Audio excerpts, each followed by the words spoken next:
ay paulit-ulit na sinusubukan ni Ginoong Marcos na idugtong ang anomalya sa mga flood control projects at sa iba pang mga infrastructure projects na ang may pananagutan nito nagsimula doon kay Pangulong Rodrigo Duterte.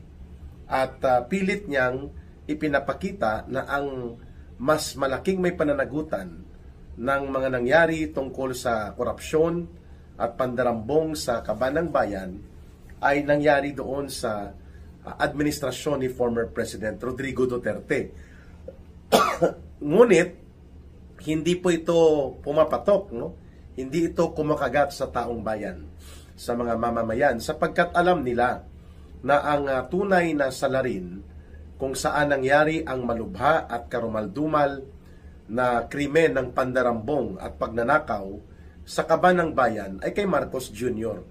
na panahon itong mahigit 1 trillion pesos, no, na nawala na pondo ng bayan sa pamamagitan ng mga ghost projects o kaya mga puno ng anomalya, dinadaya at sinisindikato ng mga flood control projects. Simula po sa July 2022, which is the start of the administration of Marcos and Romualdez, hanggang May 2025 alone, umabot po sa halos 1 trillion pesos and 400 billion pesos. 1.4 trillion pesos po ang pondo na nailaan para sa flood control project, subalit mahigit 70% nito ninakaw, dinambong, kinulimbat at kinurakot lamang ng mga tauhan ni Marcos at mismo nila Marcos at Romualdez.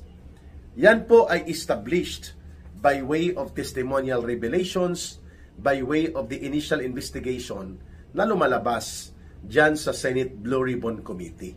That even Mayor Magalong at marami pang mga public officials na hindi na kinabang naman at hindi po kabahagi nitong iskandalo sa pandarambong ay talaga namang tinutumbok nila na hindi kakayanin ng isang saldiko lamang ang mga ganitong uri ng malawak at malakihan na pagnanakaw at pangungurakot sa pundo ng bayan.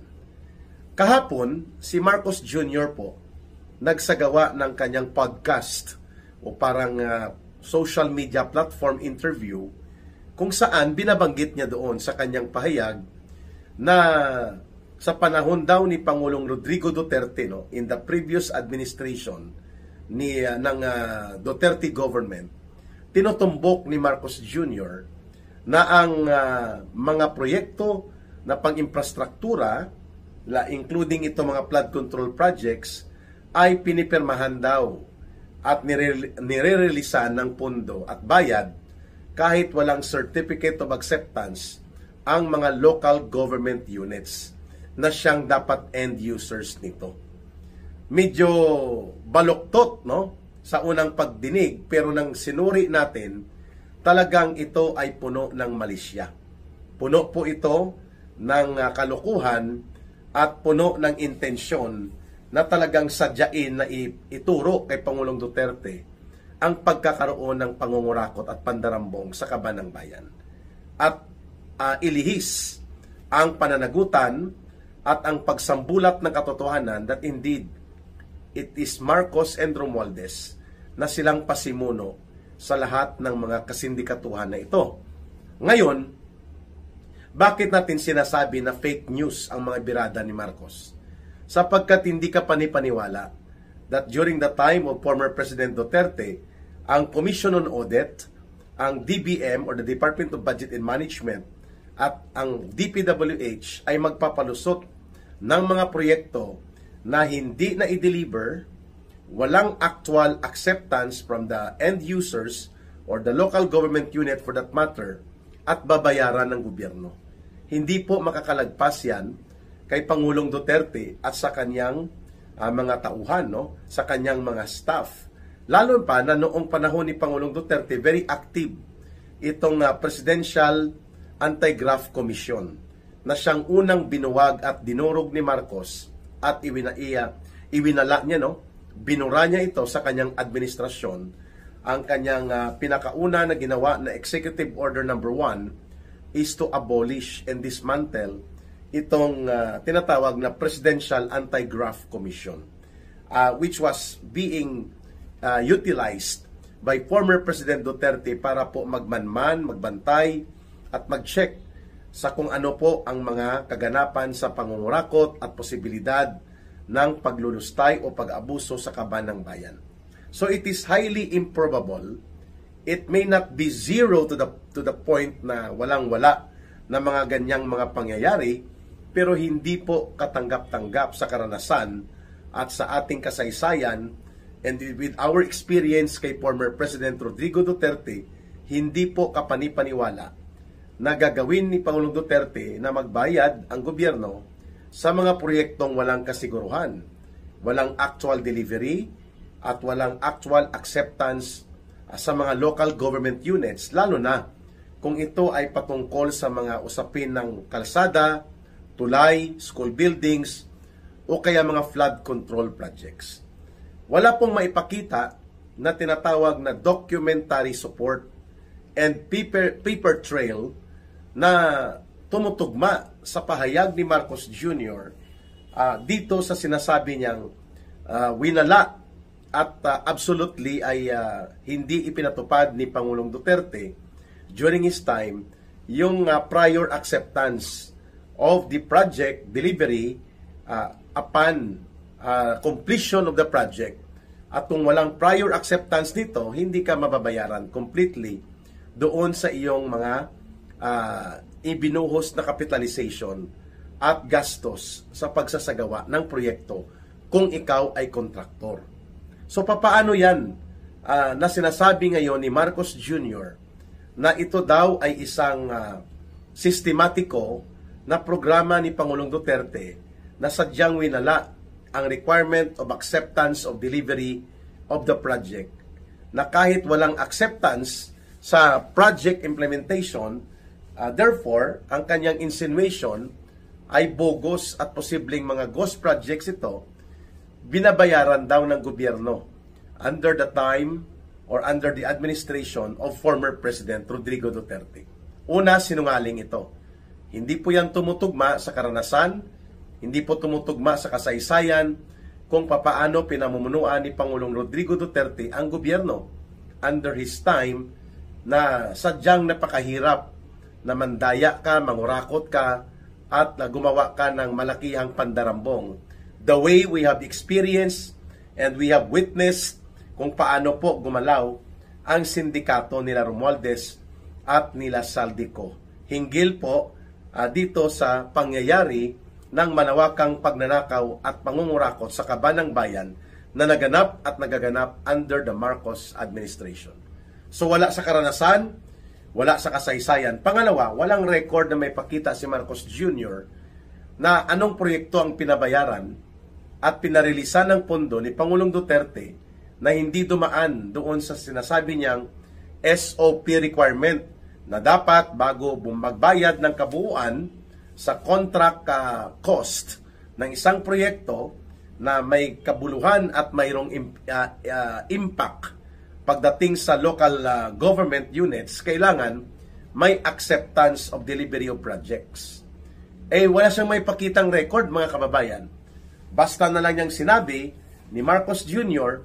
na si Pangulong Duterte daw sa under his time ay iwinala, ipinatigil at hindi na ipinatupad itong prior acceptance by the local government units and the concerned agencies or the concerned end users patungkol sa mga proyektong ipinapatupad noon during the time of former President Rodrigo Duterte.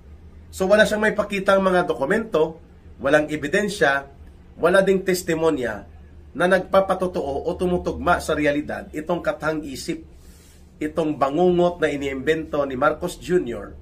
upang lamang maidugtong ang kasaysayan ng katiwalian during the time of former President Rodrigo Duterte. Pangatlo, alam natin po na puno ito ng malisyusong hakbang. There is a full intent of malice.